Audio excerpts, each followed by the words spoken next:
ऐसे कुछ नकारात्मक वाक्य देखते हैं जिसके अंदर पावर वर्ड वन है, और कुछ हिंदी वाक्य देखेंगे जिन्हें हम इंग्लिश में बदलेंगे। हमारा पहला वाक्य है, मेरे पिताजी बगीचे में नहीं थे। नहीं थे मतलब क्या? निगेटिव और पास्ट टेंस। इस वाक्य में मैं अपने पिता का वर्णन कर रही हूँ। वे कहाँ थे, कहाँ नहीं थे, इस विषय के बारे में मैं बात कर रही हूँ। नहीं इस शब्द को उठाना है और जिसके विषय में बोल रही हूँ उसके पास में लाकर रख देना है।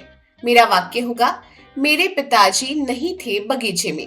मेरे पिताजी मतलब माय फादर, एक वचन पुरुष, प्रोनाउन टेबल में ही, इसलिए पास्ट टेंस के अंदर वॉज या वर में से क्या आएगा? वॉज। ही के साथ हमेशा वॉज आता है। My father was. नहीं थे मतलब नॉट, बगीचे में इन द गार्डन। मेरे पिताजी बगीचे में नहीं थे। इसका इंग्लिश होगा, my father was not in the garden. अगला वाक्य, उसके दोस्त मेहनती नहीं है। नहीं है ये निगेटिव और प्रेजेंट टेंस में है। यहाँ मैं किसका वर्णन कर रही हूँ? उसके मित्र का, कि वो कैसे नहीं है। यहाँ मैं ये बता रही हूँ। नहीं है को उठाना है और उसके दोस्त के पास लाकर रखना है। तो मेरा हिंदी वाक्य होगा, उसके दोस्त नहीं है मेहनती।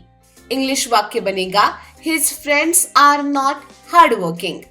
हमने आर क्यों इस्तेमाल किया, इज क्यों नहीं? उसके दोस्त मतलब बहुवचन, बहुवचन मतलब दे, और दे के साथ कभी इज नहीं आता है, आर आता है, इसलिए his friends are not hard working. अगला वाक्य, कल मैं अपने गणवेश में नहीं रहूंगी। नहीं रहूंगी फ्यूचर टेंस निगेटिव। यहाँ मैं किसके बारे में बोल रही हूँ? मैं अपने बारे में बोल रही हूँ कि कल मैं कैसे रहूंगी, कैसे नहीं रहूंगी, इस विषय के बारे में बोल रही हूँ। नहीं रहूंगी को उठाकर मैं के बाजू में लाकर हमें रख देना है। कल मैं नहीं रहूंगी अपने गणवेश में।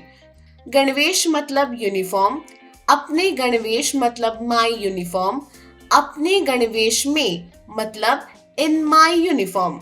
तो इस वाक्य का इंग्लिश वाक्य बनेगा, tomorrow I will not be in my uniform.